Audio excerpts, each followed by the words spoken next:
No ar, Faixa Livre, rádio jornalismo de verdade, a informação de primeira qualidade, a interpretação e os comentários das notícias, entrevistas, o contraditório.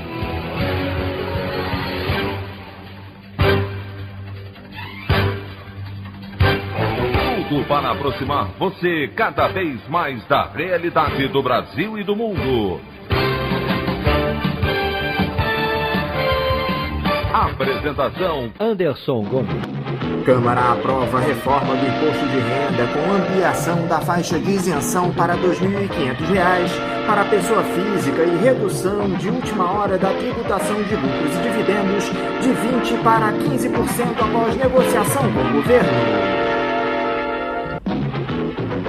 Marconi Faria, acusado de ser lobista da empresa Precisa Medicamentos e ligado a Jair Renan, filho do presidente Jair Bolsonaro, apresenta atestado médico e falta a depoimento na CPI da pandemia, repetindo a estratégia de Marcos Tolentino.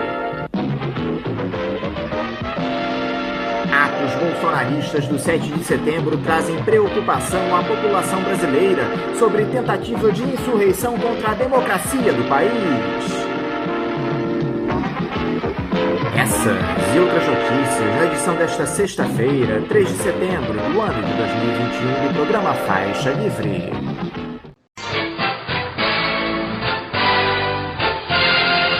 O comentário de Anderson Gomes.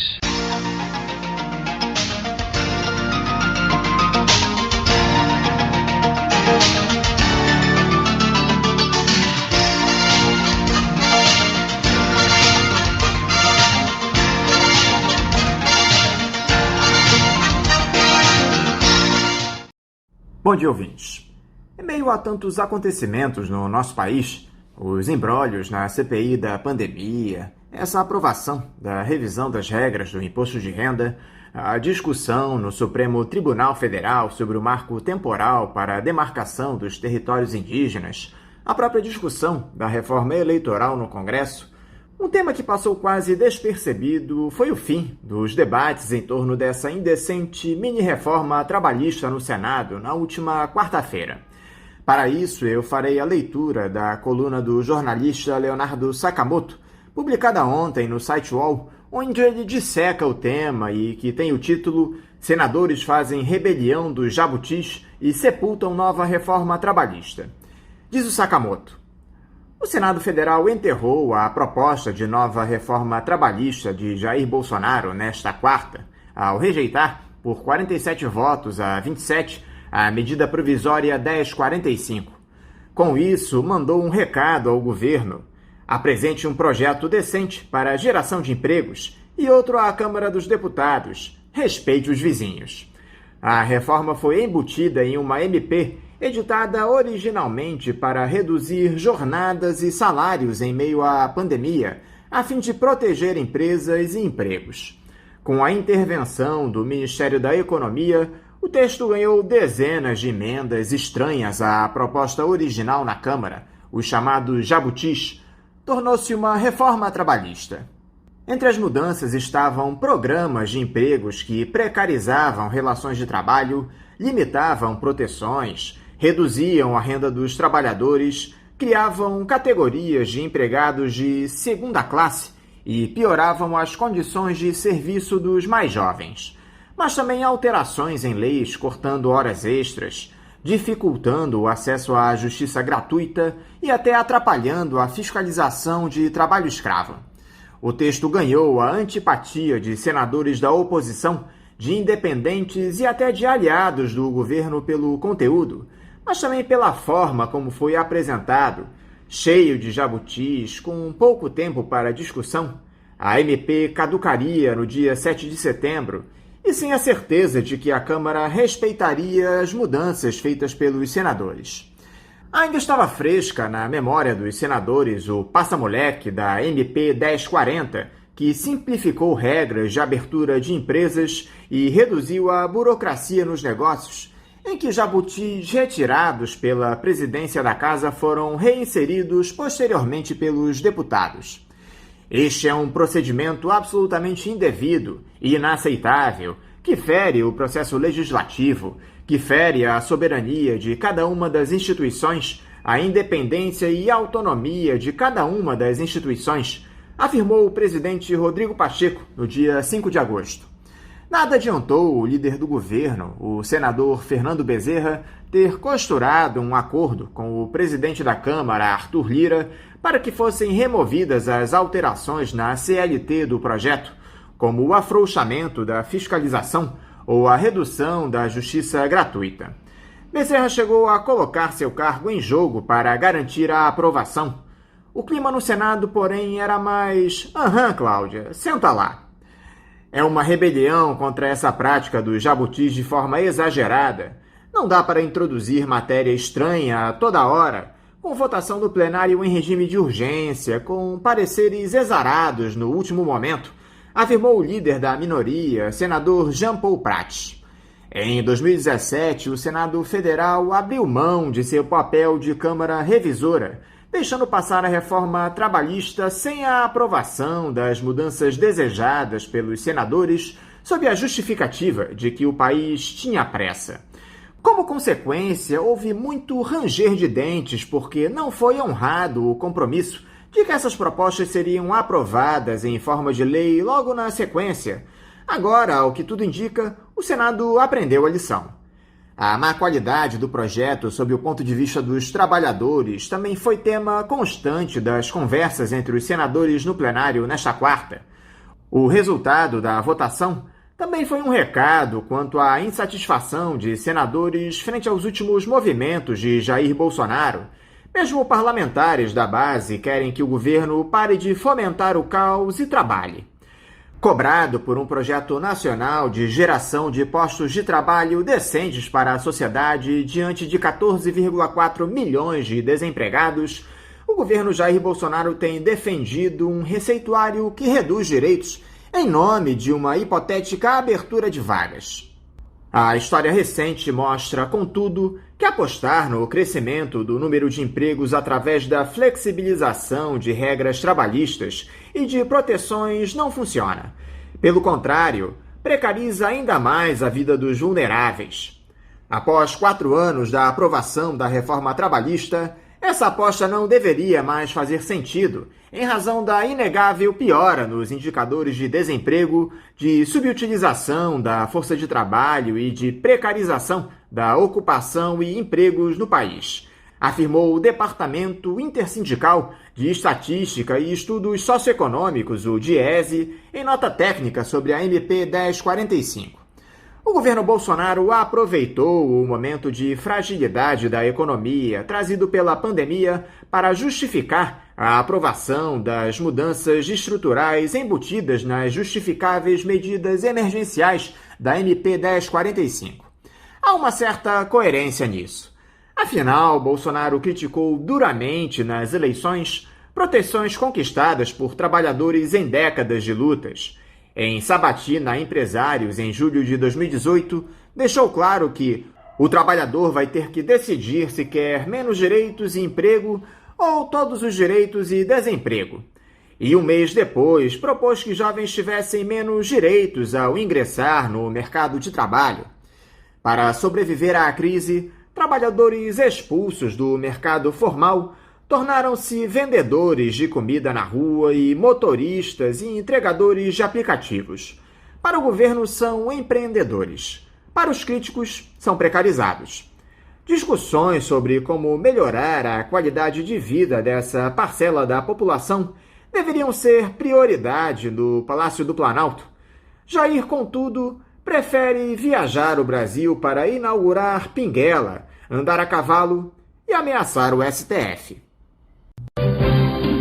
A opinião do Faixa Livre. Bandeirantes, 1360. Estamos apresentando Faixa Livre. Voltamos a apresentar Faixa Livre. Estamos de volta, ouvintes, com o início da edição de hoje do programa Faixa Livre, que tem na sua produção a jornalista Celeste Sintra, auxiliada pela também jornalista Natália Moraes, tendo no comando do áudio o Francisco. Meu bom dia a todos. E meu bom dia também a você, que pode aqui participar nos enviando mensagens eletrônicas para o endereço ouvinte@programafaixalivre.com.br ou ainda registrando suas participações diretamente nas nossas redes sociais. No Facebook, nossa página é o Programa Faixa Livre. No Twitter e no Instagram, para deixar o seu recado, basta seguir os perfis @PGMFaixaLivre. Lembrando que as participações por telefone estão inviabilizadas, pois durante o período da pandemia do novo coronavírus, nosso programa está sendo gravado no dia anterior à sua veiculação. Pedimos desculpas aos nossos ouvintes que costumam interagir conosco desta forma, mas foi a maneira encontrada pela equipe do Faixa Livre para mantê-los informados sobre o que acontece no país e no mundo com essa nossa visão crítica e, ao mesmo tempo, preservando a saúde dos profissionais que levam o programa ao ar. O Faixa Livre pode ser acompanhado também pelo nosso aplicativo para celulares com sistema operacional Android. O nome do aplicativo é Programa Faixa Livre. Os ouvintes também têm acesso à transmissão pelo nosso site, o www.programafaixalivre.com.br, ou pela página da Associação de Engenheiros da Petrobras, a AEPET, uma das nossas entidades patrocinadoras, no www.aepet.org.br. Para quem perdeu alguma das edições ou quer ouvir novamente o Faixa Livre, os áudios das entrevistas e editoriais estão disponíveis no nosso podcast, nos aplicativos Spotify, Deezer e Castbox. E dando início às nossas entrevistas, eu cumprimento o professor de História Contemporânea da Universidade Federal Fluminense, a UF, Daniel Arão Reis. Daniel Arão Reis, bom dia! Bom dia a você e aqueles que ouvem e assistem o Faixa Livre. Mais uma vez, muito obrigado pelo convite, me sinto sempre muito estimulado ao debate aqui e muito honrado pelos convites recebidos. Daniel, muito obrigado por você novamente estar aqui dialogando conosco no Faixa Livre. E num momento tão importante aqui da nossa história, né, Daniel? Porque eu acho que o assunto dessa semana, e que eu venho debatendo aqui de maneira incessante com os nossos entrevistados, são esses atos do próximo dia 7 de setembro, programados pela turma do Jair Bolsonaro. A mobilização tem se dado de maneira intensa pelas redes sociais e a expectativa é de que aconteçam manifestações no Dia da Independência em diversas capitais do país, inclusive em Brasília. A grande questão, Daniel, é que a ameaça de invasão do Supremo Tribunal Federal e do Congresso também está colocada neste que seria um autogolpe contra a democracia protagonizado pelo bolsonarismo. O que é que você, Daniel, que viveu a ditadura militar, espera desse 7 de setembro? Acho que tem havido uma certa pressa e superficialidade em comparar os momentos que a gente vive hoje com os momentos que precederam o golpe de 64. Naquela época você tinha uma conjuntura internacional profundamente radicalizada, o que não acontece hoje. Havia uma onda guerrilheira em curso na América Latina, depois do triunfo da Revolução Cubana, uma polarização acentuada em termos internacionais, na sequência da crise dos foguetes, em 1962 em Cuba. Isso hoje não é o caso. Nós não temos uma crise internacional, não temos uma polarização internacional. No Brasil, que é mais decisivo do que a conjuntura internacional, evidentemente, no Brasil, na época, a gente tinha um confronto entre dois projetos de encaminhamento para o futuro do Brasil. O desenvolvimentismo do JK havia feito o Brasil avançar bastante economicamente, porém aprofundando desigualdades regionais e sociais e colocando uma série de impasses. De sorte que havia, naquela conjuntura mais quente que a gente teve durante a República, um entrechoque de projetos, movimentos sociais importantes em muitas áreas, no campo, na cidade, nas Forças Armadas. Nada disso hoje existe. O que nós estamos enfrentando é uma política de radicalização crescente do presidente Jair Bolsonaro, que quer porque quer instaurar uma espécie de caos no Brasil que lhe permita proceder a um autogolpe. Trata-se de uma perspectiva sectária e, a meu ver, sem nenhuma condição de êxito. De sorte que nós devemos esperar, numa expectativa alerta, o 7 de setembro. Penso que me preocupa o relativo descaso com que o governador do Distrito Federal tem tratado o assunto. Eu acho que é preciso que se prepare um esquema de segurança para conter eventuais radicalismos que possam aparecer e que não serão estranhos. Há muita gente entre os bolsonaristas, não direi todos eles, mas existem muitos nichos ultra-radicalizados, de provocadores, e que tentarão agir. E, nesse caso, um esquema de segurança é muito importante para contê-los.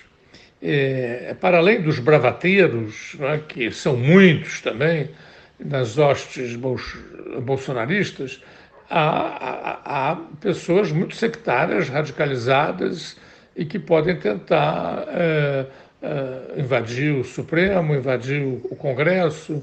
Não acho que é o mais provável, não, mas é uma hipótese que não pode ser descurada e, portanto, há que se estruturar um esquema de segurança.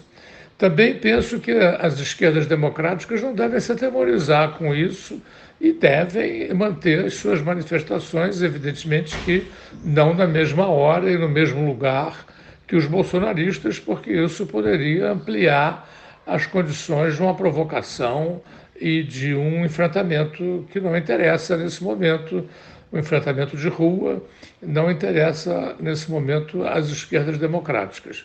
Lembremos que o presidente Bolsonaro há muito tempo aposta num caos social que ele não tem conseguido criar para, então, chamar as Forças Armadas a intervirem no quadro de uma garantia da lei e da ordem. As esquerdas não podem dar pretexto para isso, mas também não podem se atemorizar e se encolher.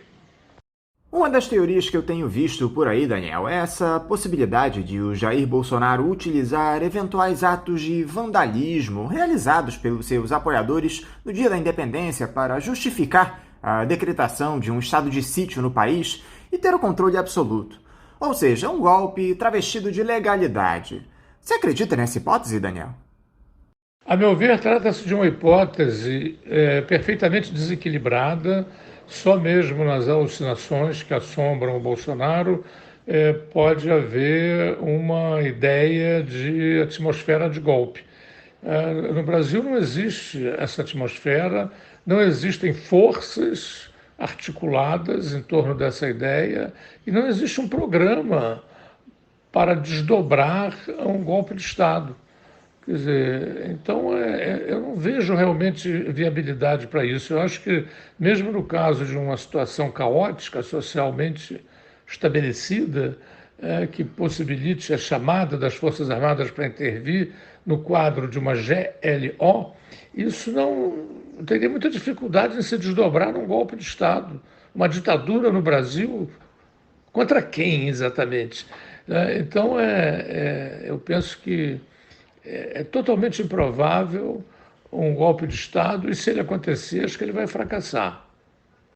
Outra ameaça que se colocou diante de todos, Daniel, foi essa de alguns caminhoneiros ligados ao bolsonarismo pararem as estradas do país na próxima terça-feira na tentativa de forçar a dissolução do STF, a aprovação de determinadas pautas pelo Congresso. O que esse pessoal pensa, Daniel? Que é simples assim, que eles vão parar os caminhões em defesa de uma pauta antidemocrática e que não haverá reação das instituições? Esse é um dos efeitos desse discurso irresponsável do Jair Bolsonaro, Daniel, de que qualquer um pode fazer o que quiser sem que haja uma resposta da sociedade civil organizada. O que me preocupa é que a sociedade civil está muito mal organizada. Eu tenho defendido há já alguns meses a necessidade da sociedade civil se organizar em fóruns democráticos ou cívicos para estabelecer plataformas de revitalização da democracia. Fóruns apartidários, fóruns autônomos em relação ao Estado e que poderiam debater um programa de revitalização da democracia e esses fóruns teriam legitimidade para encabeçar uma resistência a uma eventual tentativa maluca, desesperada de golpe. No entanto, as esquerdas democráticas têm preferido investir apenas nas instituições existentes. E essas instituições, convenhamos, estão muito enfraquecidas diante da opinião pública brasileira desesperada com a pandemia e o pandemônio, né, existentes no Brasil, a pandemia pelo coronavírus e o pandemônio empreendido pelo próprio presidente da República. Então, me preocupa a fragilidade da sociedade civil. Agora, em relação à sua pergunta especificamente, eu diria que realmente você tem nichos ultra-radicais, você tem muita bravata, né? Mas para além da bravata, você tem muitos nichos radicais capazes de uma provocação e de atos desesperados. A história está cheia de ações desesperadas que redundam em fracasso, mas que podem causar estragos substanciais.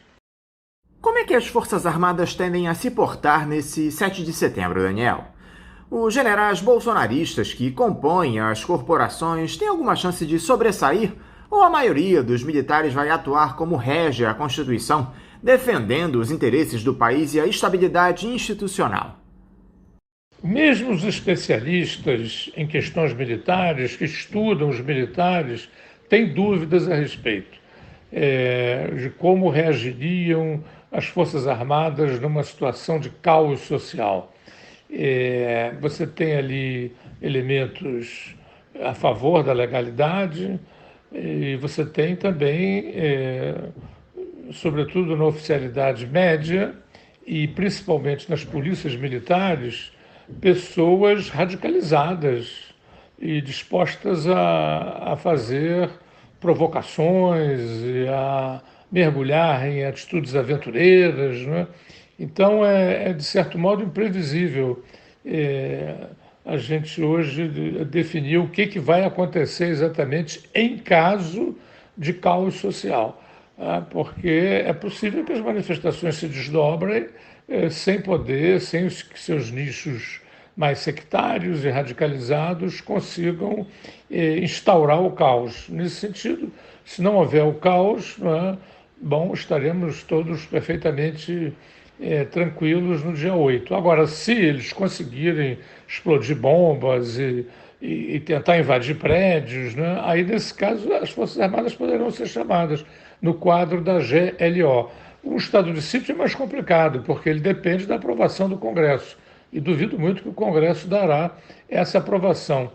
De sorte que eu penso que a situação realmente é perigosa, é arriscada, é temível, mas não desesperada.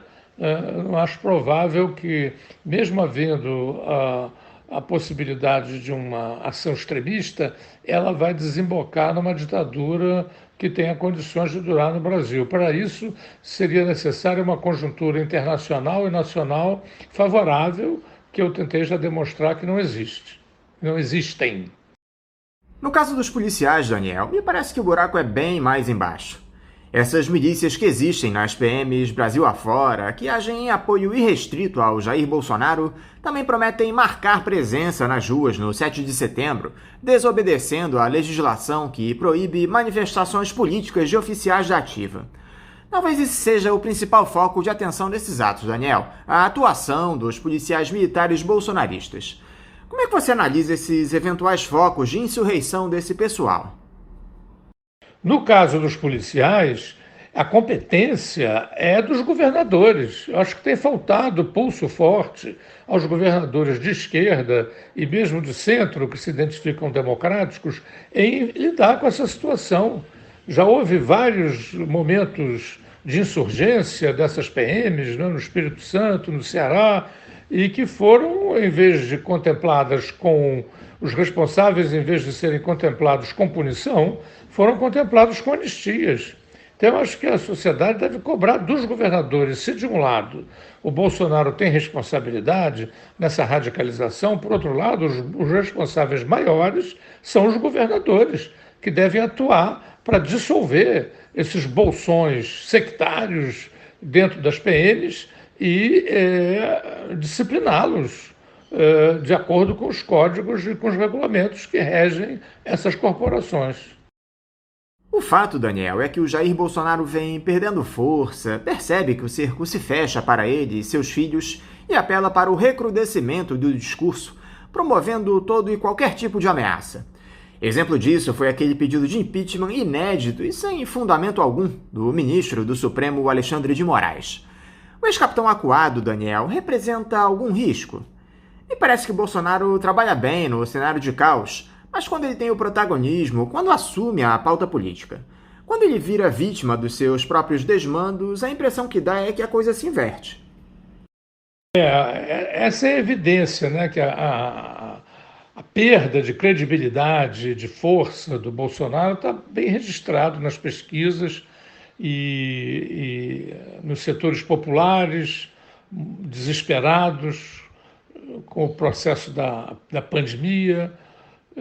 As classes médias que votaram maciçamente no Bolsonaro hoje encontram-se cindidas, uma parte importante decepcionada, e mesmo entre os empresários há uma reserva muito clara e uma contrariedade em relação a esse processo de tensão permanente que o Bolsonaro tenta criar no país. Ele é um homem do caos, ele está fazendo tudo para que sobrevenha um caos. E trata-se de resistir a isso.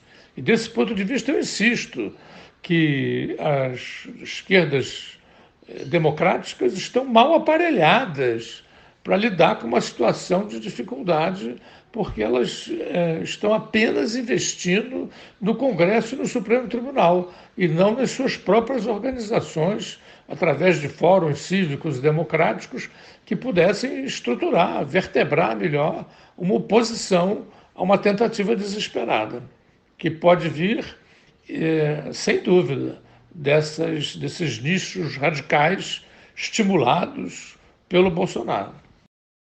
Daniel, recentemente algumas entidades empresariais, representantes do capital hegemônico, como a Associação Brasileira do Agronegócio, a ABAG, divulgaram um manifesto em defesa da democracia, pelo entendimento dos três poderes da República. A própria Fiesp, que é a Federação das Indústrias do Estado de São Paulo, estaria entre as signatárias do documento, mas acabou declinando após a ameaça do governo federal de tirar a Caixa e o Banco do Brasil da Federação Brasileira de Bancos, a FEBRABAN. Eu vi muita gente na mídia dominante dizendo que esse seria um sinal de ruptura dessa turma com o Jair Bolsonaro, Daniel. Mas a impressão que dá é que há um enorme exagero nesse tipo de análise. Você concorda com essa ideia de que o grande capital começa o desembarque do governo a partir da divulgação desse manifesto, Daniel? Eu não diria desembarque, assim como o Centrão, que também não está desembarcando, mas é possível, evidentemente, constatar uma série de reservas que estão sendo emitidas, há vários sinais emitidos nesse sentido. Até associações aí do agronegócio, que são uma retaguarda segura do bolsonarismo, emitiram reservas nesse sentido. Evidentemente que os grandes capitais percebem claramente que não estão sofrendo nenhuma ameaça dos movimentos populares, dos partidos de esquerda ou das lideranças de esquerda. De sorte que o projeto do caos só interessa pessoalmente ao Bolsonaro. Ele não consegue articular em torno desse projeto forças substantivas do próprio grande capital. De sorte que eu acho que mesmo o manifesto não saindo, em função da tibieza, que é uma característica tradicional, né, dos burgueses brasileiros, sempre muito intimidados e temerosos, né, em relação ao Estado, em relação ao governo, de quem dependem. Né? A burguesia brasileira é uma burguesia profundamente entrelaçada com os estamentos burocráticos, né? Ela depende muito deles, de várias maneiras, né? De financiamento, desonerações, proteções outras, né? De sorte que você tem ali um processo de acalhordamento dessas esferas altas em relação ao governo. Agora, isso não impede que a gente possa ver sinais claros de desconforto dessa gente toda. Né?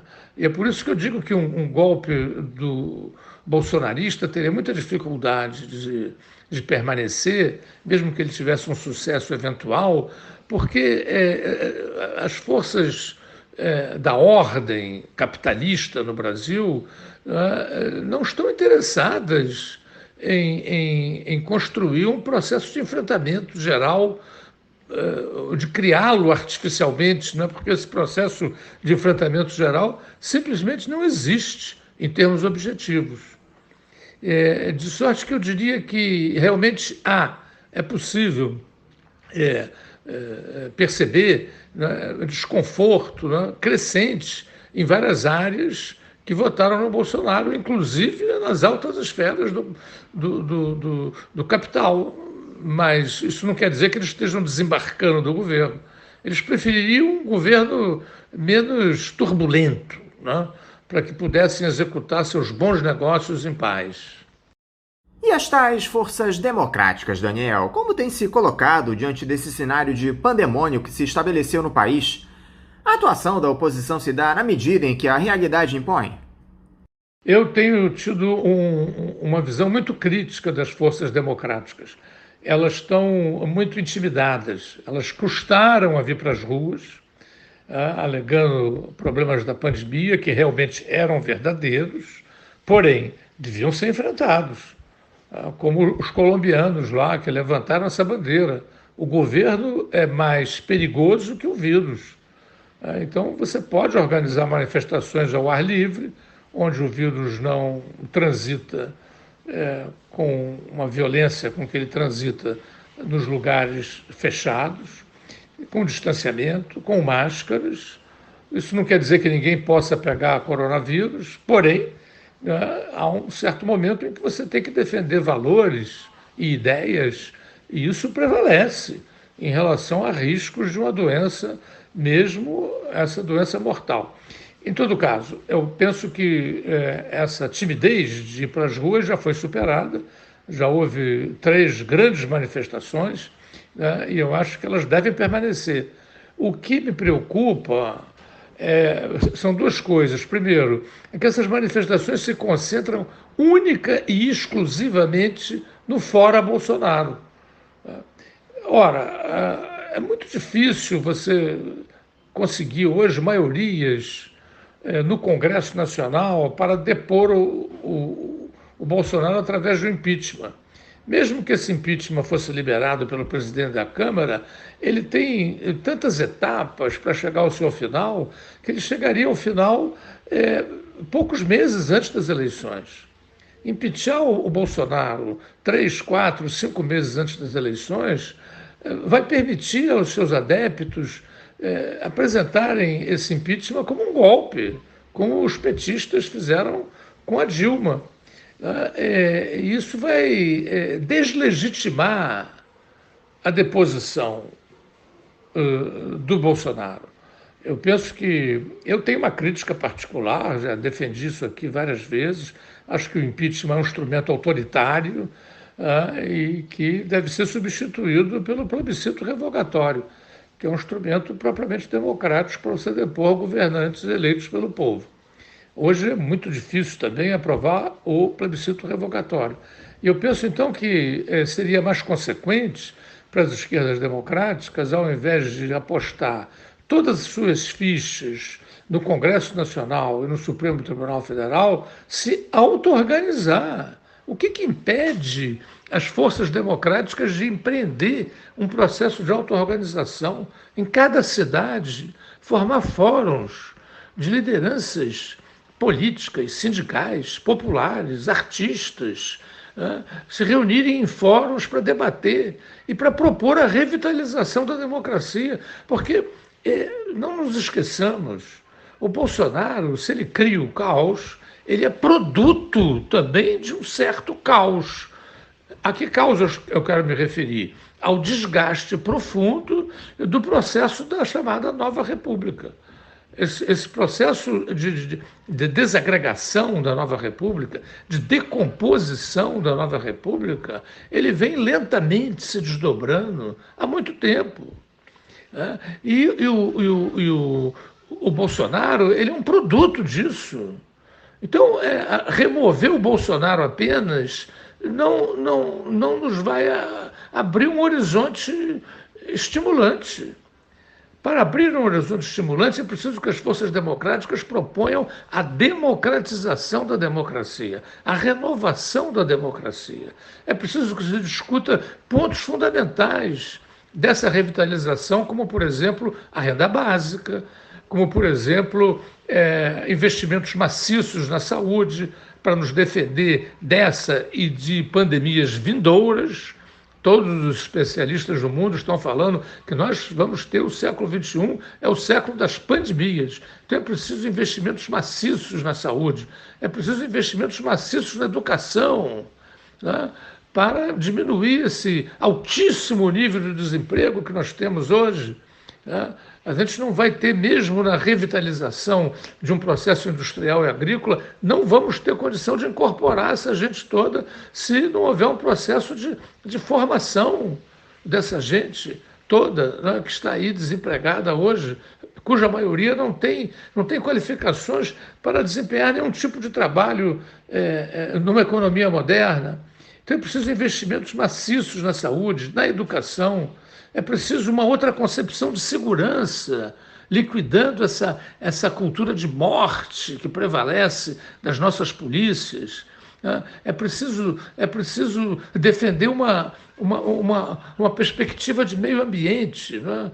Desmatamento zero, né? De controle dessa depredação ambiental. Quer dizer, essas questões todas precisam ser debatidas, precisam se converter em pontos programáticos para que você tenha realmente linhas de defesa contra um processo de caotização na conjuntura brasileira. Então, eu vejo as forças democráticas muito desarmadas, muito intimidadas, apesar de esse processo já está começando a ser revertido a partir das manifestações, mas eles precisam ganhar, esse processo precisa ganhar consistência política e consistência, sobretudo, organizativa.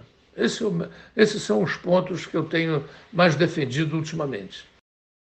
Em um momento grave como esse, Daniel, não é hora de se exaltar figuras como Leonel Brizola, que evitou um golpe perpetrado por militares 60 anos atrás, garantindo que João Goulart tomasse posse após a renúncia do presidente Jânio Quadros, no que ficou conhecido como a campanha da legalidade? Eu não vejo ninguém nas nossas esquerdas que tenha a capacidade de se impor, como o Brizola, por exemplo. Eu até fiz um Twitter recentemente, no aniversário, né, da resistência empreendida por Leonel Brizola, com grande coragem cívica. Naquele momento, parecia que o golpe perpetrado pelos ministros militares do Jânio Quadros era vitorioso. A ideia era que era imbatível.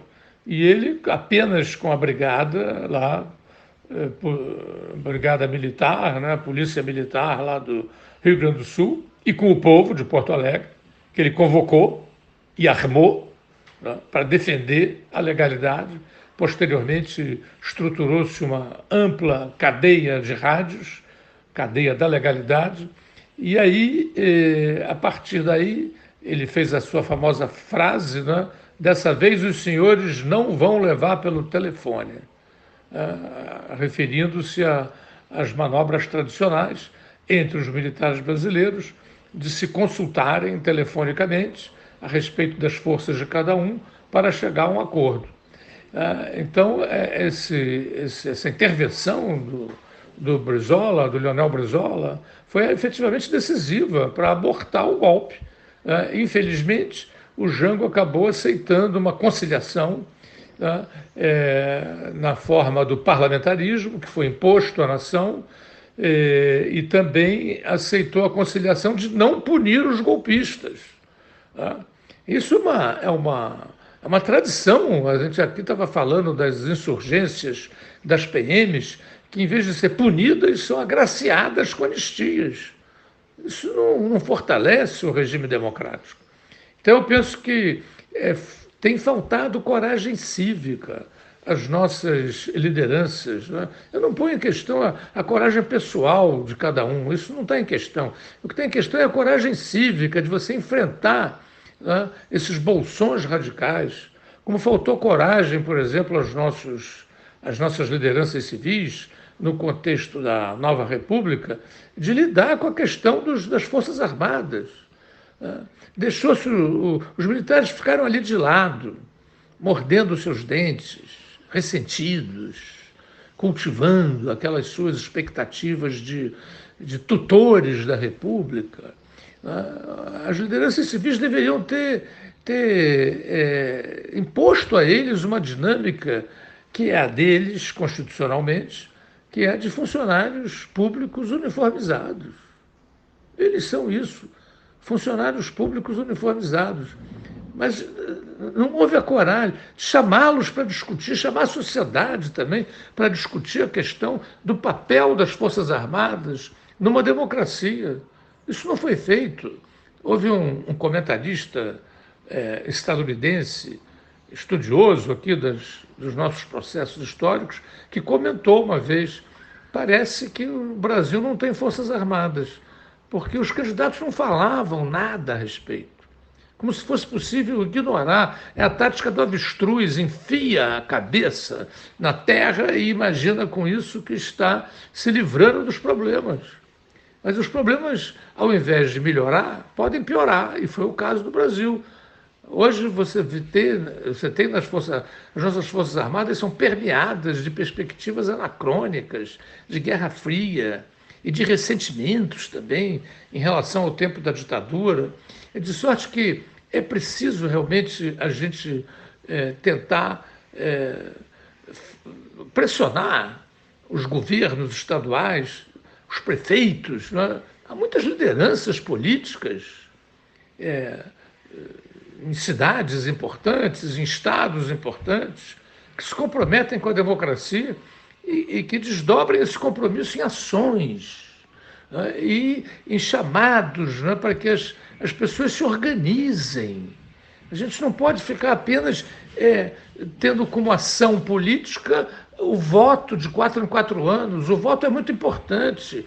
E é importante, inclusive, numa perspectiva de revitalização da democracia, diminuir os mandatos, porque isso aperfeiçoa os controles da sociedade sobre os seus representantes. Não é só de voto que vive uma democracia. A democracia vive também da participação. E para que haja participação, você tem que ter organizações autônomas. Esse é o desafio do presente momento. Que as lideranças políticas, sindicais, populares se reúnam em fóruns, em organizações populares para debater os rumos da democracia brasileira e esses fóruns serem espaços de resistência contra aventuras eventuais golpistas. Agora, Daniel, um tema que nós pouco tratamos aqui no programa foi essa proposta de orçamento para o ano que vem, enviada pelo governo ao Congresso. E como era de se esperar, a turma do Jair Bolsonaro não incluiu reajuste para os servidores públicos no texto. O funcionalismo federal já está sem aumento salarial desde 2018. O salário mínimo previsto será de R$ 1.169, sem ganho real, e não houve previsão para aumento no Bolsa Família, sendo que o Jair Bolsonaro prometeu aquele programa Auxílio Brasil, pagando 50% mais, em média, que o próprio Bolsa Família. Ou seja, Daniel, o brasileiro segue fora do orçamento do governo, história que se repete há anos aqui no país. Fica difícil superar uma crise dessa forma. Você tem toda a razão, o povo brasileiro está fora do orçamento. Aliás, eu penso que desse ponto de vista também as esquerdas democráticas estão muito desorganizadas. Os partidos de esquerda foram votar nesse fundão, um escândalo, né? Os partidos políticos brasileiros deviam viver da contribuição dos seus filiados e não de impostos disfarçados, né? Porque esse fundão é um imposto disfarçado para manter a sobrevivência dos partidos políticos. E é também escandalosa a previsão de reajuste para o salário mínimo. Nada se fez para alterar o Bolsa Família. As esquerdas estão sem proposta desse ponto de vista. É mais do que óbvia a necessidade de um projeto de renda básica, até R$2.000. Todos os brasileiros têm que ter, no mínimo, até R$2.000, para que possam ter mínimas condições de sobrevivência. E isso tem que o financiamento disso tem que ser previsto impostos às grandes fortunas, aos mais ricos desse país, que nunca pagaram nada, né, que não pagam impostos correspondentes à sua riqueza. Então é preciso que as esquerdas democráticas apareçam, mas ao invés disso elas apareceram muito na estruturação do fundão. Uma vergonha. Então, eu penso que o que cabe nesse momento é estruturar uma política, propostas, né, que realmente façam esse orçamento federal contemplar as demandas fundamentais das camadas populares, demandas de saúde pública, demandas de educação, demandas de transporte público, demandas de respeito pelo meio ambiente e demandas, sobretudo, né, de condições de sobrevivência mínimas. E desse ponto de vista eu insisto que é fundamental recuperar a proposta que há anos defende o Suplicy, né, já foi senador, hoje é vereador por São Paulo, de uma renda básica para todos os brasileiros, sobretudo aqueles que estão à míngua, né? Aqueles que estão no desespero, né? Aqueles que são contemplados com uma parcela insignificante da riqueza produzida pelo Brasil. E persuadir a sociedade da justeza dos mais ricos pagarem um imposto de solidariedade, pagarem,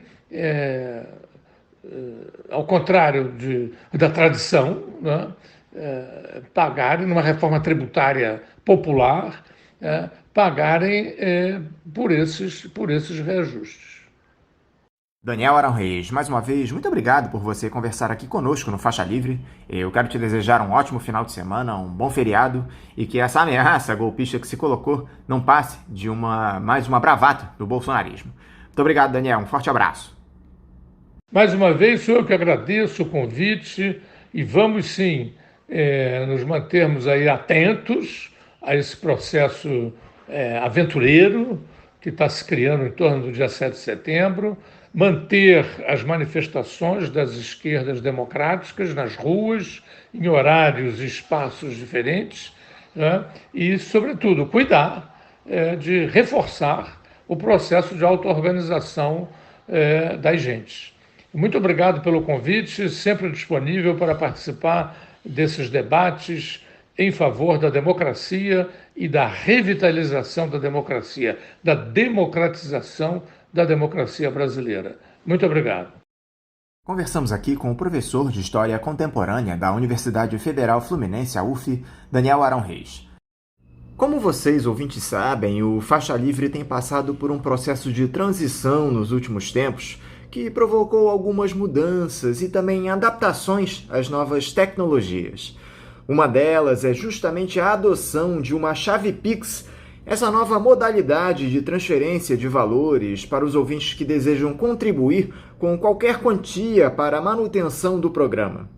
Portanto, para você que já aderiu a essa nova tecnologia, a chave Pix da conta do Faixa Livre é o nosso e-mail, ouvinte@programafaixalivre.com.br.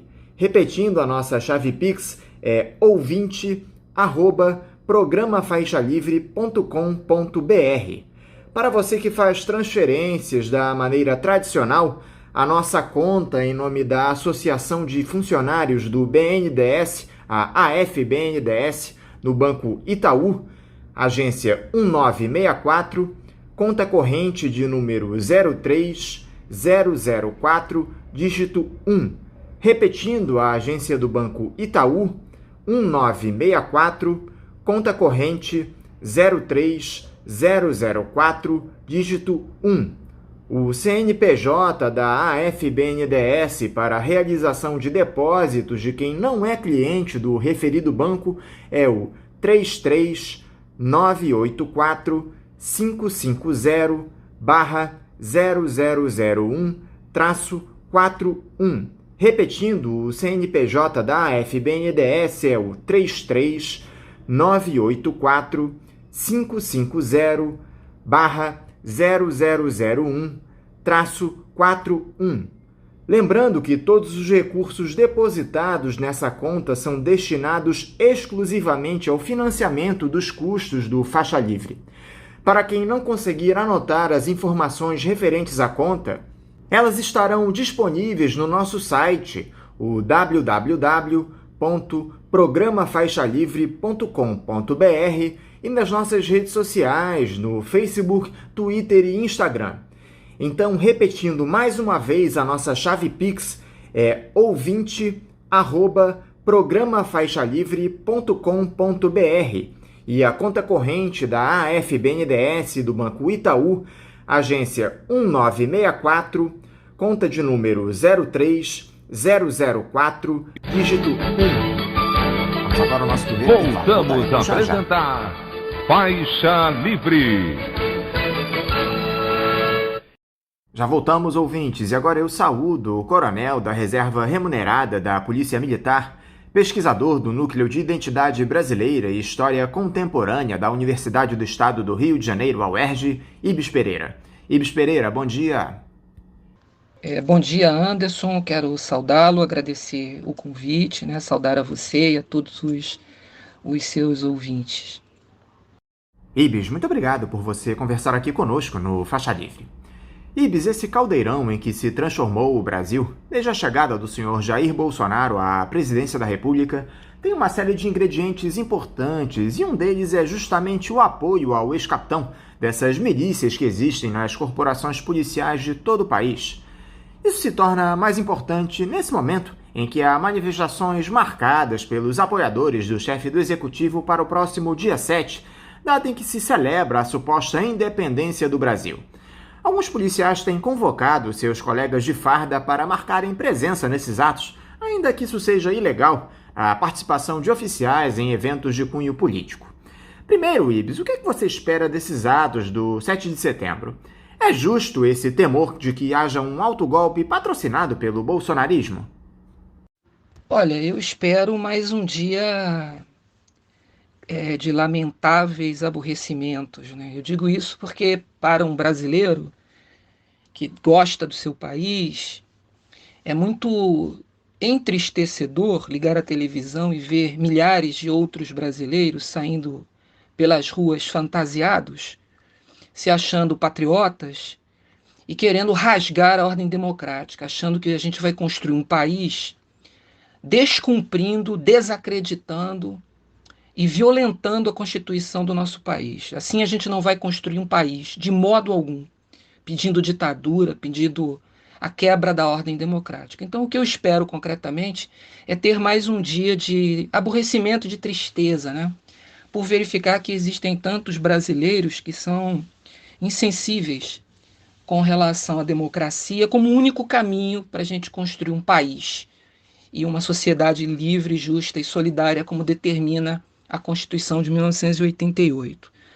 Com relação à possibilidade de um golpe do chamado bolsonarismo, Eu não creio absolutamente nisso, porque ainda que alguns bolsonaristas, apoiadores do atual governo, tenham esse desejo, o que em si mesmo é muito lamentável, um golpe não se faz apenas na base do voluntarismo. Para ter um golpe, né, é necessário todo um conjunto de acordos, acertos, comprometimentos com setores importantes da sociedade, inclusive da economia, de tal forma a dar sustentação, porque a questão não é dar um golpe, a questão é o day after, a questão é o dia seguinte, é o que eu vou fazer com o Brasil depois de dar um golpe.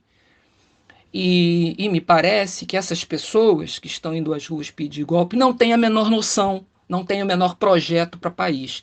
Portanto, não há definitivamente nenhuma preocupação nesse sentido. O que eu acho que vai haver, o que pode haver é uma outra pessoa um pouco mais exaltada, mas nada que as leis que estão em vigor nesse país não sejam suficientes para conter. Então eu não creio absolutamente em um golpe patrocinado por pessoas que não têm projeto para o país, apoio, inclusive internacional, suficiente para isso, e compromisso com o país. Então essa possibilidade não passa pela minha cabeça. O que a gente vai ter é mais um dia de barulho, né, por parte de alguns setores do chamado bolsonarismo, mas sem maiores consequências para o prosseguimento da ordem constitucional. E a participação de policiais nesse dia, Ibis? Você acredita na possibilidade de atos maciços de insubordinação? É algo que pode se dar de maneira isolada? Como é que as PMs devem se portar nesse dia tenso que virá na próxima semana? Olha, eu não acredito em manifestações maciças de insubordinação. Eu acho que isso não vai acontecer definitivamente. É possível que um ou outro policial se manifeste de uma maneira mais inadequada, mas não creio que as instituições como um todo elas decidam no dia 7 agora se insurgir contra a ordem democrática. Isso está totalmente fora de propósito, não existe a menor possibilidade que isso aconteça.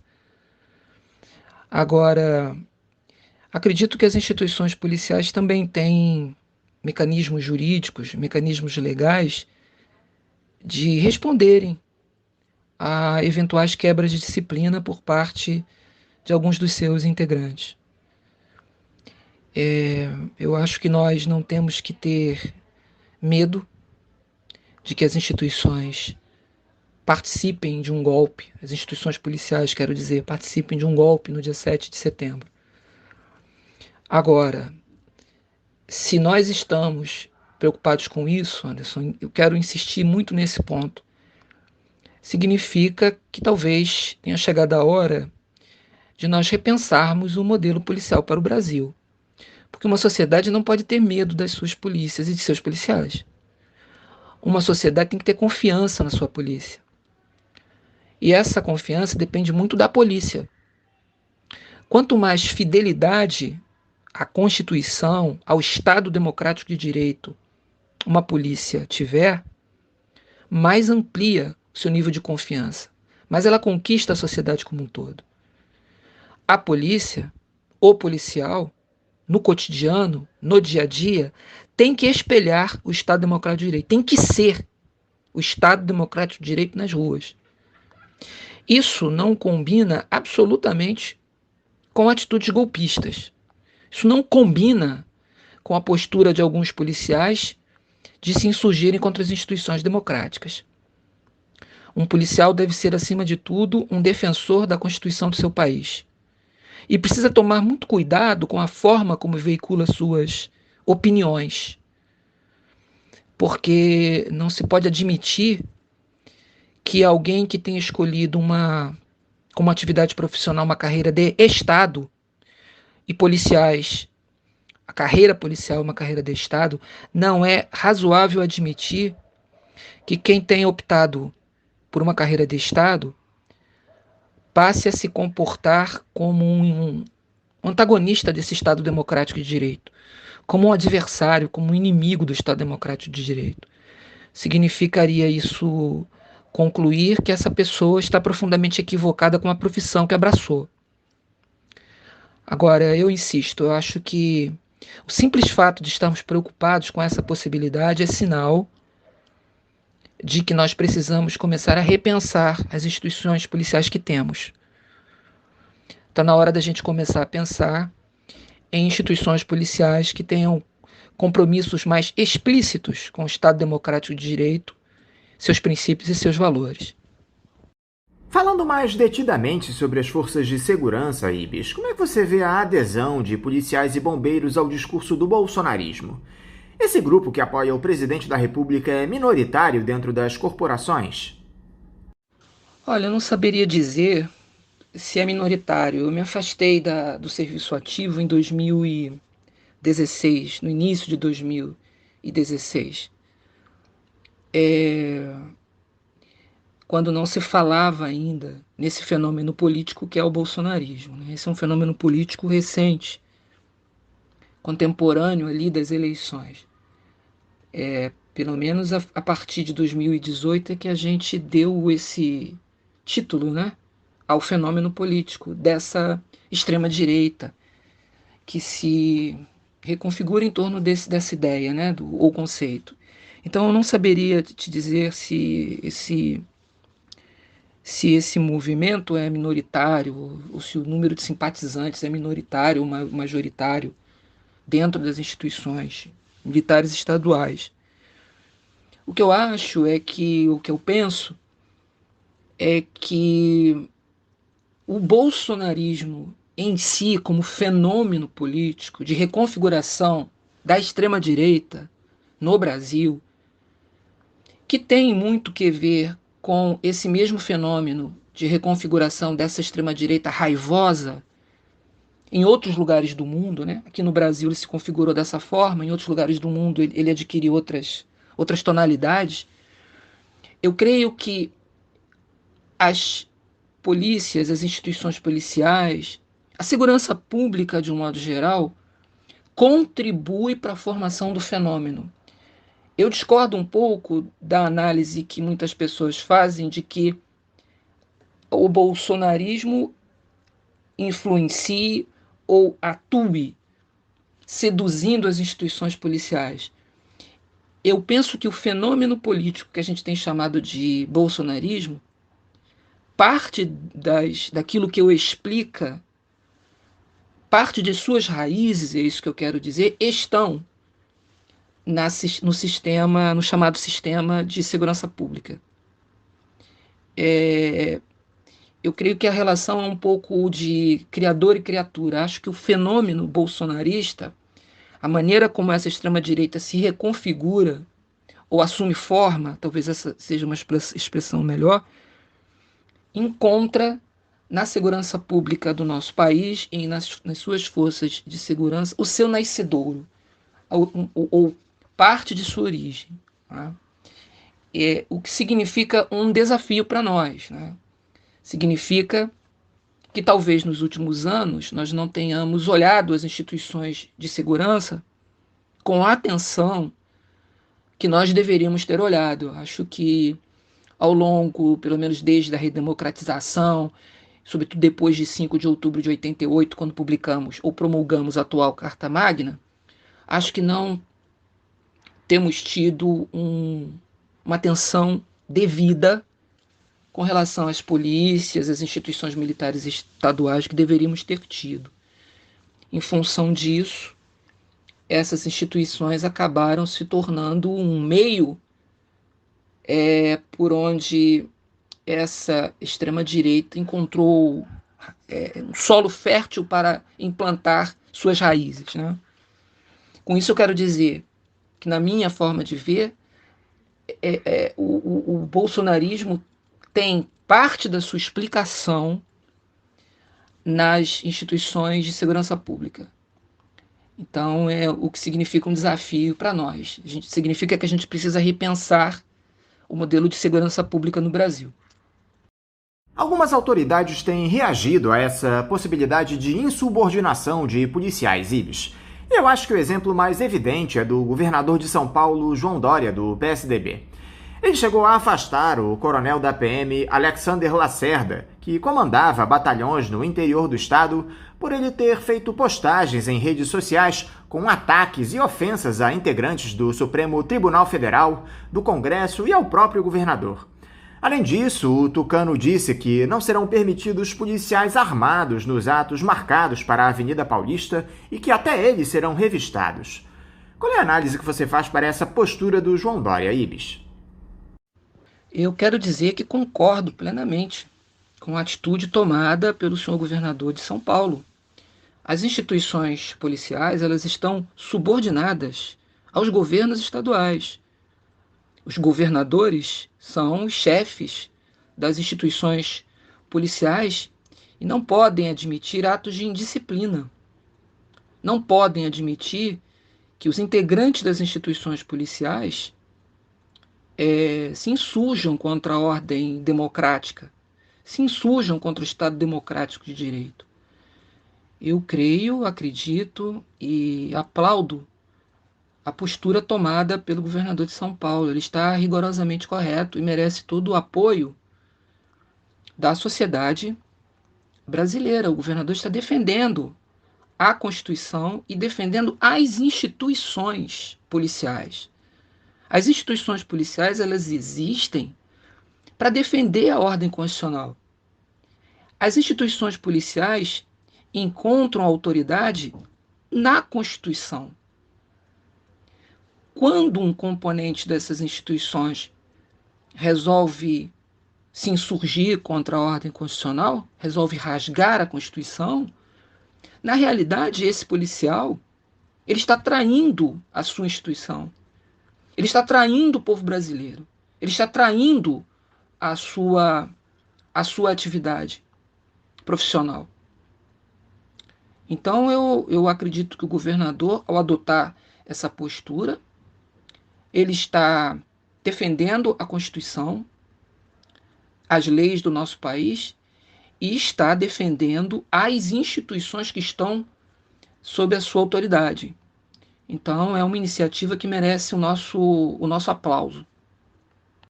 É correto afirmarmos, Ibis, que o Jair Bolsonaro politizou as polícias do nosso país?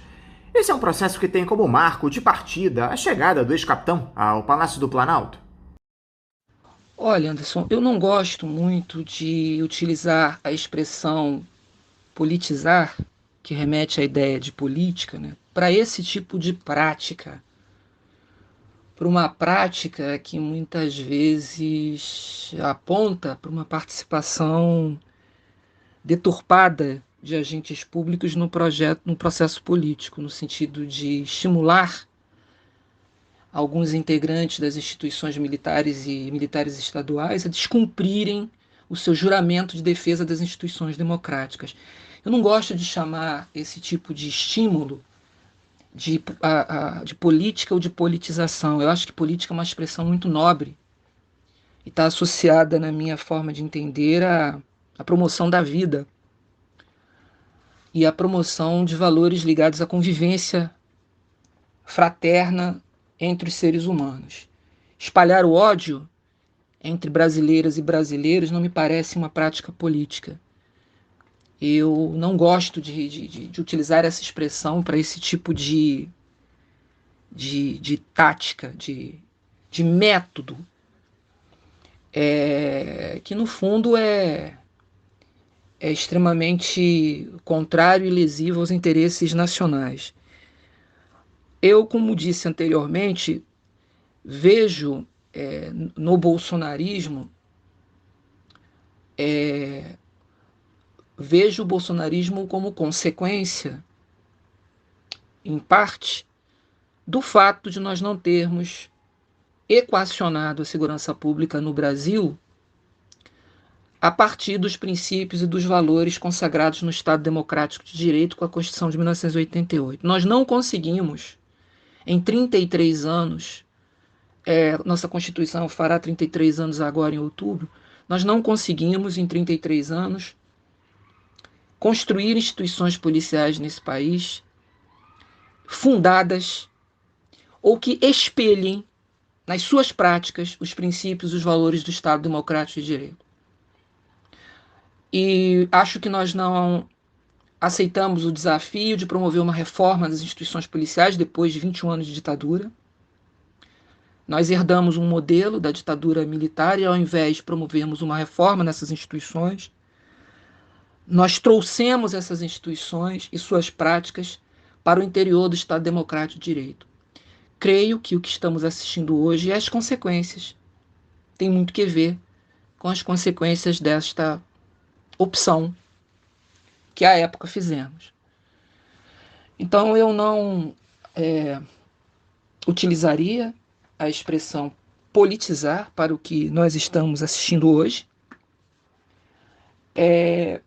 Acho que o bolsonarismo portanto, tem no modelo de segurança pública brasileira uma das suas origens. E acho que, mais uma vez, quero insistir nisso, ele nos coloca um desafio, que é o de repensar o modelo de segurança que o Brasil quer para si. Né? Porque uma sociedade não pode ter medo das suas instituições policiais. Uma sociedade não pode ficar preocupada que seus policiais se insurjam contra a ordem constitucional e adotem práticas golpistas. Se isso está acontecendo, é sinal de que tem alguma coisa errada com as nossas instituições.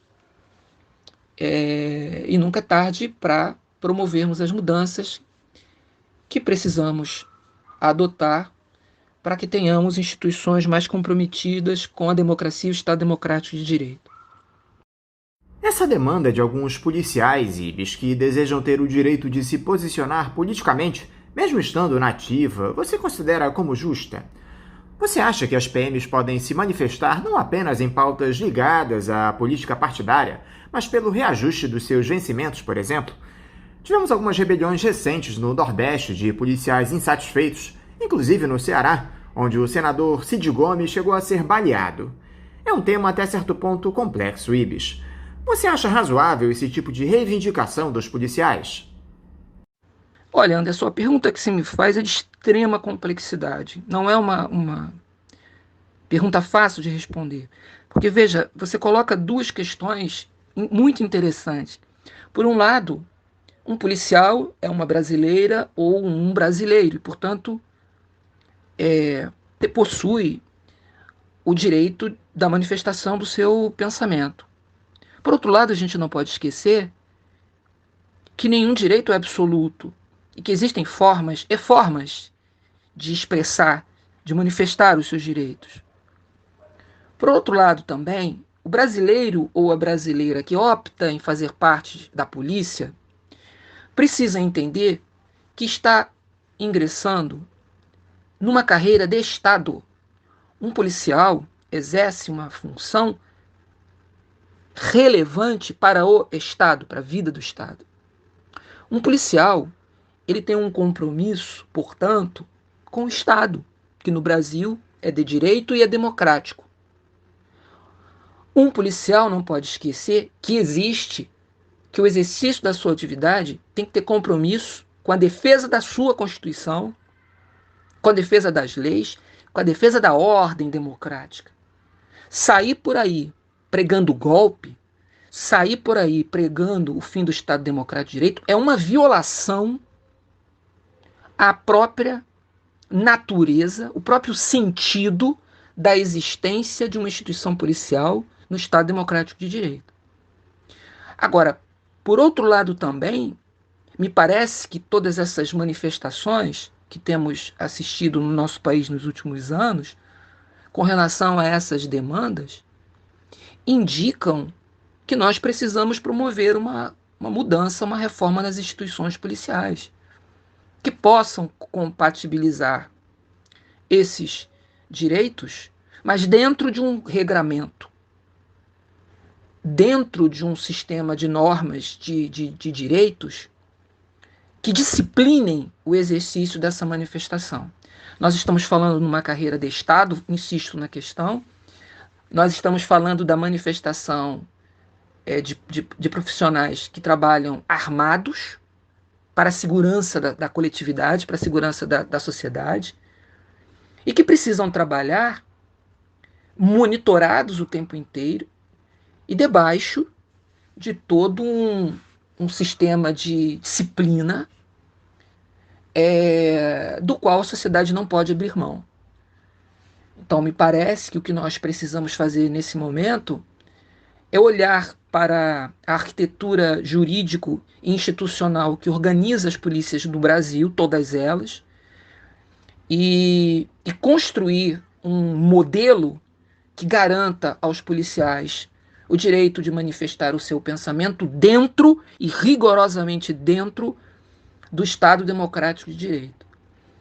Eu creio que o que você nos traz, mais uma vez, reforça a ideia de que o Brasil precisa enfrentar o desafio de reformar as suas instituições policiais, garantindo aos profissionais de polícia seus direitos constitucionais, mas, ao mesmo tempo, mecanismos para que esses direitos constitucionais possam ser exercidos dentro da disciplina e dentro da ordem democrática. Uma sociedade não pode ter medo que suas polícias e seus policiais se voltem contra ela, se voltem contra a ordem democrática.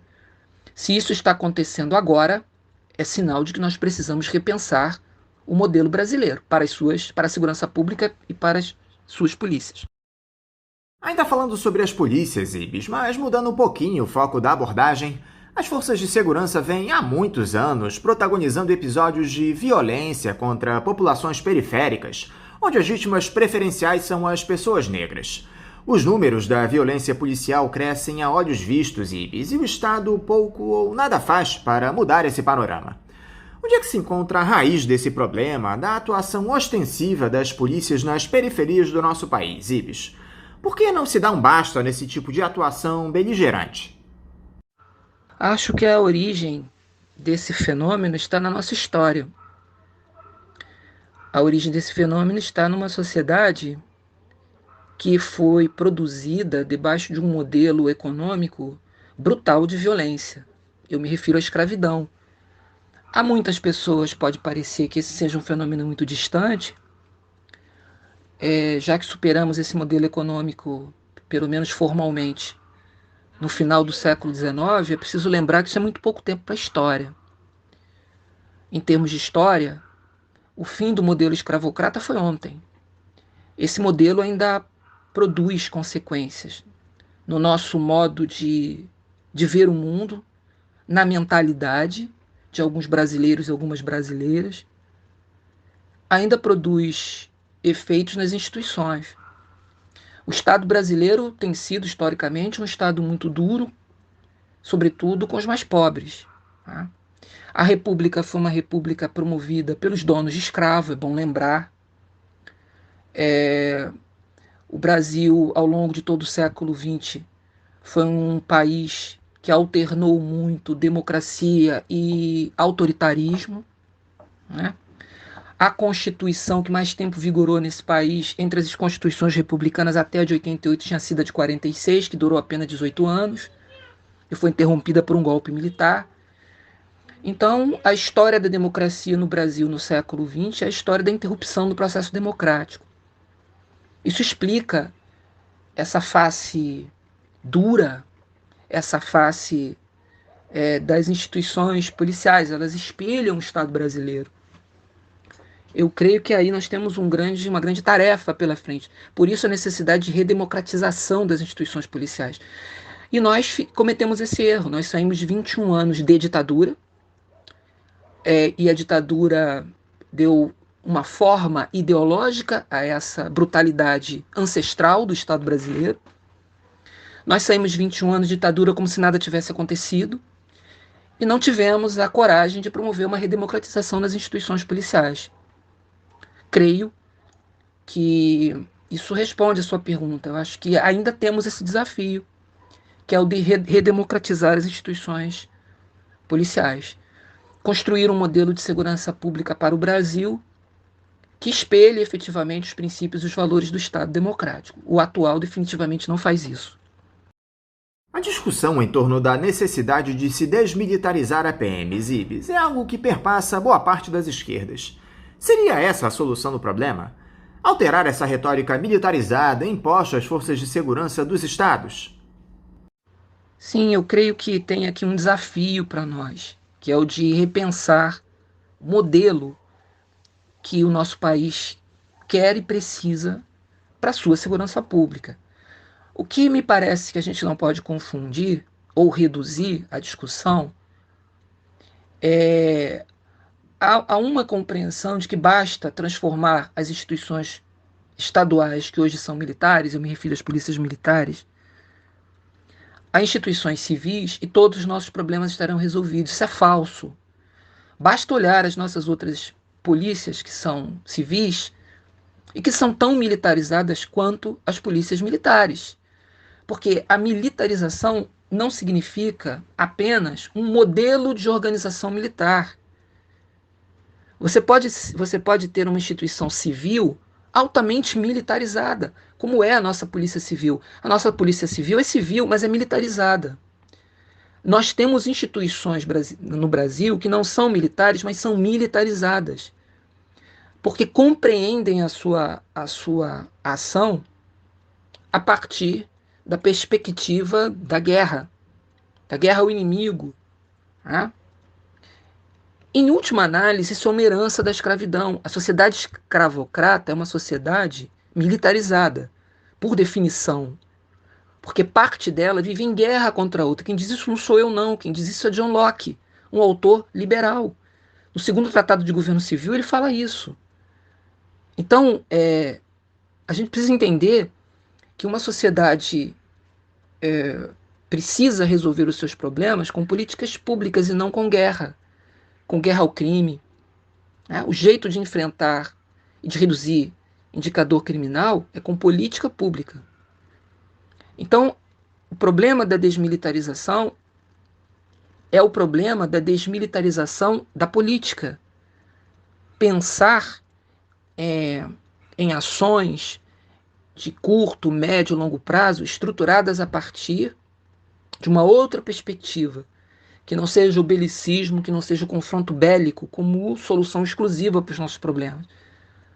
As instituições policiais são parte da solução do problema, mas quem tem que definir o modo como elas atuam é a política pública de segurança.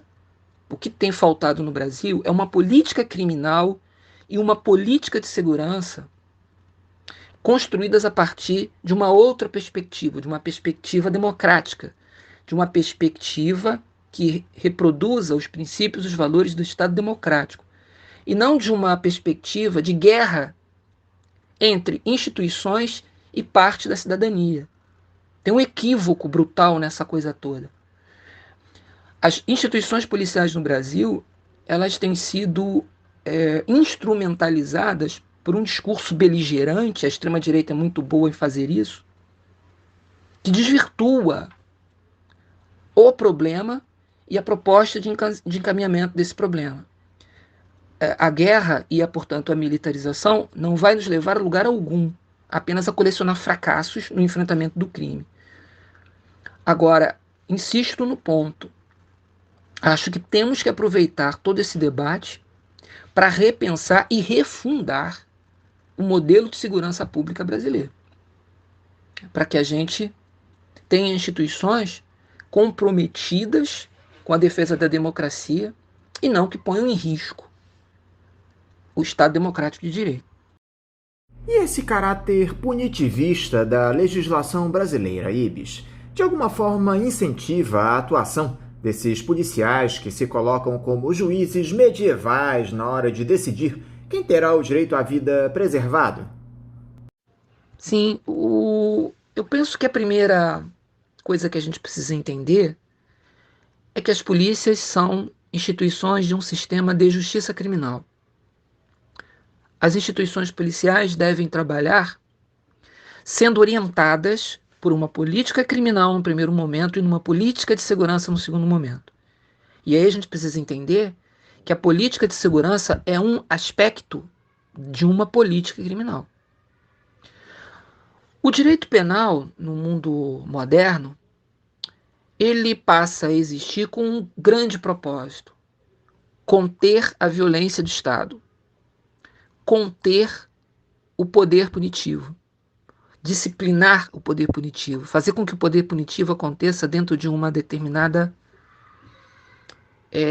razão, dentro de uma determinada forma, que garanta a quem é acusado meios para o exercício da sua defesa.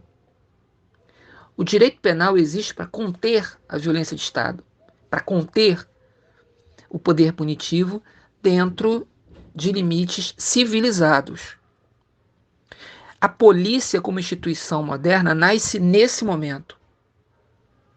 A polícia como instituição, as polícias ou as instituições que hoje nós chamamos de polícia, elas são fruto desse momento, eu diria, iluminista do mundo. Elas nascem depois da Revolução Francesa, elas vão se estruturando na primeira metade do século XIX com esse objetivo. Elas nascem dentro de uma perspectiva de Estado liberal, de liberalismo político, onde os direitos e garantias das pessoas devem ser respeitadas pelo poder público. E essas instituições devem ser as primeiras a respeitar esses direitos e essas garantias. Mais que isso, elas só se justificam se puderem também ser promotoras dessas liberdades e desses direitos. Acontece que quando a legislação penal chega ao Brasil, a partir de 1830, antes disso o Brasil era regulado pelas ordenações filipinas em matéria penal, só a partir de 1830 a gente passa a ter um Código Criminal brasileiro. A programação criminalizante penal, ela encontra a realidade da escravidão. E isso produz consequências até hoje. Por quê? Porque num Estado onde existe a escravidão, nesse Estado existe também a possibilidade do dono do escravo, no limite da sua propriedade, exercer o poder punitivo, de acordo com a sua vontade. Então, aqui no Brasil, esse iluminismo penal encontrou a realidade do modelo escravocrata. Então, aqui nós sempre tivemos o exercício do Estado, do poder punitivo, que conviveu com o exercício subterrâneo de um direito penal, onde o dono do escravo fazia com o escravo aquilo que ele bem entendesse. A Constituição brasileira de 1824, por exemplo, baniu a pena de açoite, as penas cruéis. Essas penas voltaram com a legislação processual penal e com os regulamentos de polícia que foram adotadas no Império, ao longo do Império. Com isso eu quero dizer que o modelo de produção, fundado na violência da escravidão, configurou uma mentalidade muito diferente e resistente ao liberalismo político.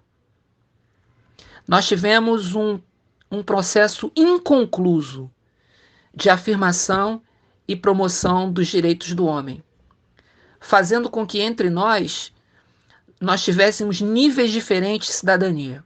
Uns, brasileiros e brasileiras, mais cidadãs e cidadãos do que outros brasileiros e brasileiras.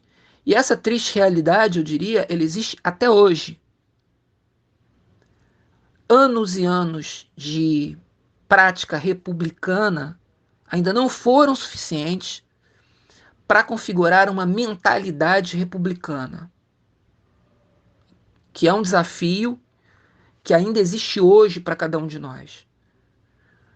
Então eu diria que ao longo de todo esse processo, para que a gente pudesse conciliar esses desencontros entre uma legislação muito garantidora e uma prática muito arbitrária e abusiva, nós temos optado por uma espécie de autonomização das polícias. As polícias passaram a resolver essas contradições na ponta. E, lamentavelmente, ainda existem pessoas hoje que defendem a autonomia da polícia. A polícia não tem que ter autonomia, não. A polícia tem que cumprir uma programação rigorosa, que é definida pela política criminal e por uma política de segurança. O que a gente precisa, na realidade, é formular uma política criminal e uma política de segurança que orientem as nossas instituições policiais e que definam a atuação dessas polícias nos marcos do Estado democrático de direito. E isso não tem acontecido nos últimos anos. A gente tem aberto mão de formular políticas públicas de segurança em nome da autonomização das instituições policiais. E o resultado tem sido esse. Tem sido instituições que muitas vezes se revelam pouco afinadas com esse Estado democrático de direito. Para finalizar, Ibis, você vê disposição da classe política para discutir esse tema da violência policial no país? Esse caráter de classe que está estabelecido na institucionalidade é algo que inviabiliza esse debate ser feito de maneira firme?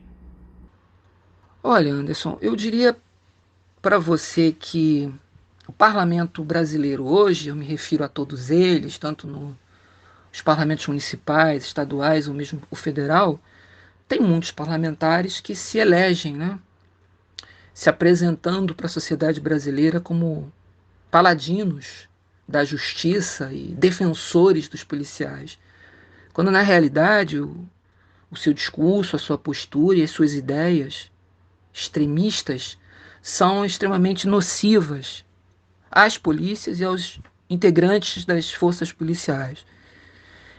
Com isso eu quero dizer que a segurança pública nos últimos anos tem sido utilizada como moeda por muitos políticos, né, de extrema direita, a maior parte deles, que têm se apresentado ao eleitorado dessa forma, né? Então eu acho que o ambiente hoje político, para uma discussão séria sobre a redução da letalidade, porque quem tem preocupação com as polícias tem que estar preocupado sim com a redução da letalidade, porque a letalidade policial elevada, ela corrompe as instituições policiais. Existem estudos no mundo inteiro, também no Brasil, que mostram que polícias que têm altos indicadores de letalidade comprometem a saúde mental dos seus policiais. O suicídio como fenômeno nas instituições policiais, e esse tem sido um fenômeno muito sério no Brasil, é uma consequência da letalidade policial. Porque essa proximidade com a morte, existem vários estudos nesse sentido que demonstram como isso adoece os policiais, psicologicamente, né? Isso também tem uma repercussão com relação aos indicadores de corrupção nas instituições policiais. Existem estudos que também mostram como polícias violentas também são polícias suscetíveis desse fenômeno, né? Porque da corrupção. A violência e a corrupção andam juntas. Então, quem tem compromisso sério com a polícia e com os policiais tem que estar do lado daqueles que defendem a redução dos indicadores de letalidade. Porque aquele que vitima é também vitimado de uma outra forma. As nossas polícias hoje são instituições que boa parte dos seus integrantes estão adoecidos pela falta de política pública e pela irresponsabilidade de alguns políticos que se elegem com esse discurso fácil da guerra. E esse discurso, além de não levar a nada, a não ser a sua própria eleição, porque esse discurso seduz parte da sociedade, essas pessoas se projetam. Então os únicos beneficiários com esse discurso são eles próprios. E com esse discurso todos perdemos, a começar pelos policiais também. Então quem está do lado das instituições policiais, quem está do lado de uma polícia mais saudável quem está do lado dos agentes públicos hoje tem que estar do lado de um repensar das forças policiais, e eu não tenho dúvida alguma que esse repensar da atividade policial tem que começar pela redução da letalidade e da violência policial, porque todos nós acabamos vitimados por uma polícia que acaba negligenciando ou esquecendo o seu principal papel, que é a defesa da vida e das instituições democráticas. Ibis Pereira, mais uma vez, muito obrigado por você conversar aqui conosco no Faixa Livre. Eu quero te desejar um ótimo final de semana, um bom feriado e deixar aqui meu forte abraço. Eu deixo um outro abraço a você e a todos os nossos ouvintes. Foi um prazer. Conversamos aqui com o coronel da Reserva Remunerada da Polícia Militar e pesquisador do Núcleo de Identidade Brasileira e História Contemporânea da Universidade do Estado do Rio de Janeiro, a UERJ, Ibis Pereira. Vamos agora a um novo intervalo. Voltaremos daqui a pouquinho.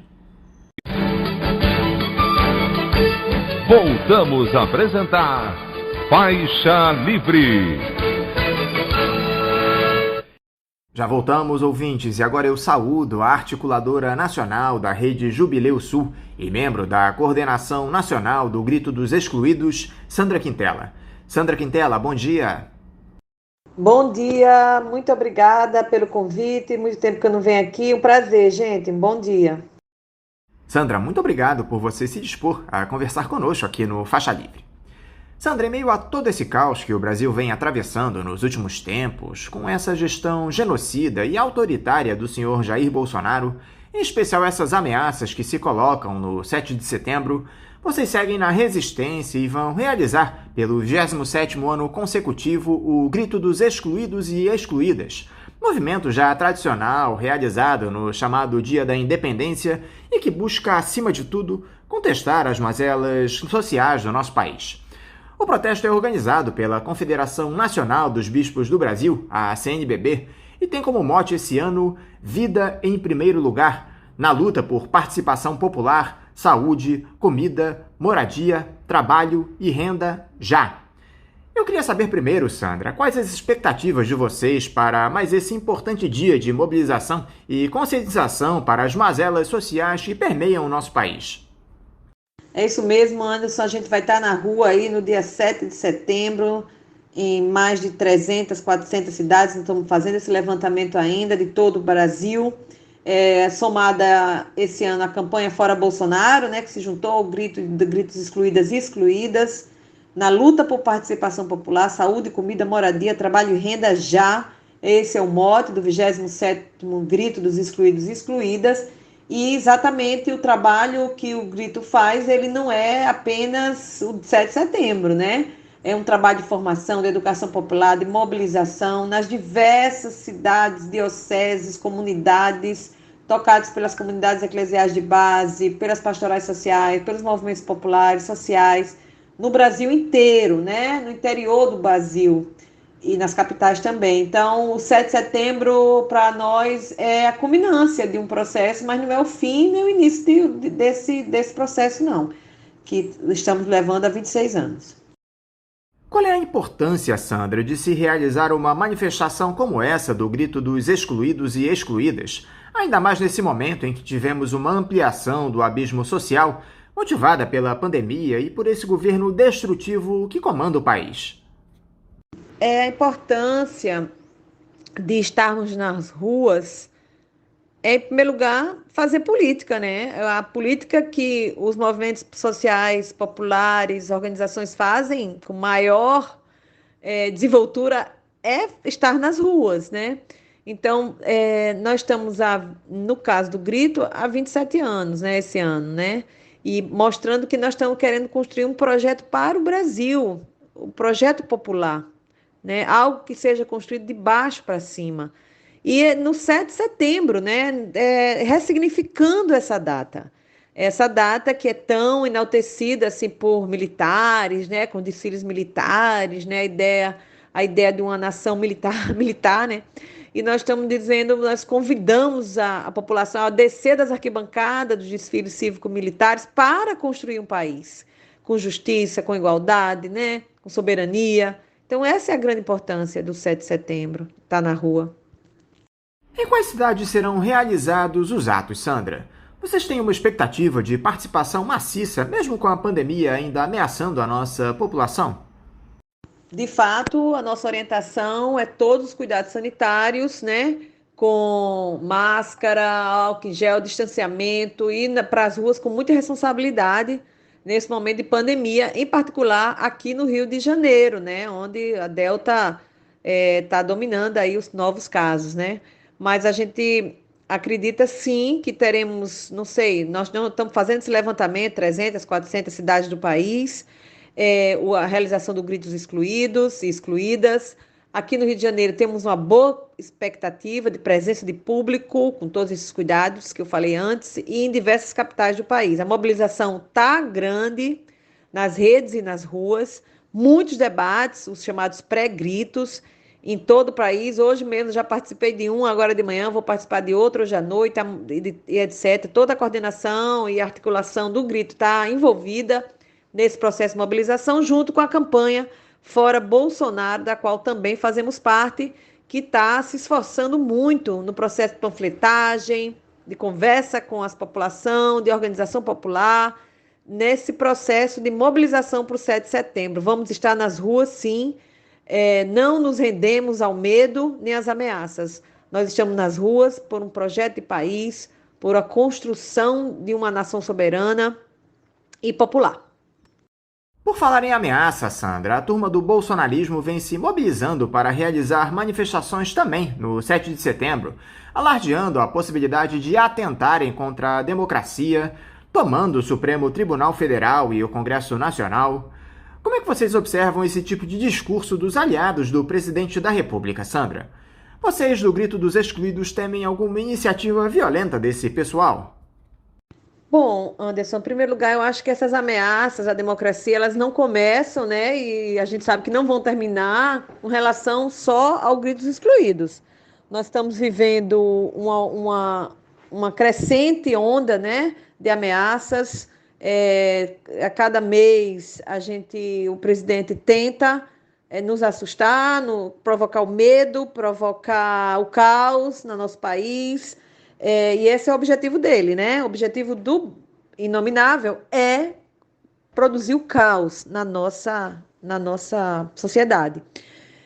Nós temos observado isso, principalmente do ponto de vista da polícia militar, né? Mas nós sabemos que policiais militares são servidores públicos e que não podem estar participando desse tipo de conspiração contra a sociedade brasileira, e que quem participe deverá ser punido, não é isso? E nós temos visto também movimentação por parte do próprio legislativo, né? Do próprio Lewandowski, com esse artigo dizendo para não atravessar o rabecão, no sentido de que o limite da institucionalidade precisa ser respeitado, né? O silêncio do Bolsonaro do Dia do Soldado também, isso deu uma freada, né? Alguns observadores têm acompanhado o termômetro e dito que caiu bastante a temperatura, né, das redes bolsonaristas para o 7 de setembro, apesar da gente estar acompanhando também as chamadas, por exemplo, de Silas Malafaia, por exemplo, que está botando fogo para o povo ir para a rua, né, no caso os neopentecostais. Então, a gente tem acompanhado isso, mas assim, o que nós sabemos fazer é estar nas ruas de maneira pacífica, de maneira a dialogar com quem passa, a levar nossas bandeiras, a defender um projeto de país, a defender a saúde, a defender a educação, a defender a moradia, a lutar por tudo isso. Então, nós não nos renderemos assim ao medo. Nós estaremos nas ruas dia 7 de setembro, em diversas cidades e capitais do país. Em torno justamente dessa possibilidade de confronto provocada pelos bolsonaristas, Sandra, algumas figuras importantes do campo progressista têm sugerido que o Grito dos Excluídos e Excluídas não vá às ruas na próxima terça-feira, para garantir não só a integridade física dos manifestantes, mas também para evitar o uso político de um eventual confronto pelo Jair Bolsonaro. Você concorda com essa avaliação, Sandra? Vocês chegaram a discutir a possibilidade de realizarem o ato em uma outra data? Olha, até agora eu não vi nenhuma liderança do movimento sindical, do movimento popular, do movimento social propor o recuo, não vi. O que eu vi foram parlamentares, né, propondo isso, né? Então, vamos dizer assim, são campos distintos, né? A luta institucional é uma luta fundamental, lógico, mas a gente não se pauta apenas pela luta institucional, né? A gente se pauta pela luta popular, pela presença nas ruas, né? O nosso calendário não é um calendário eleitoral. O nosso calendário, nós não entendemos a política como voto na urna. Nós entendemos a política com participação popular. Participação popular sempre foi um eixo do grito dos excluídos.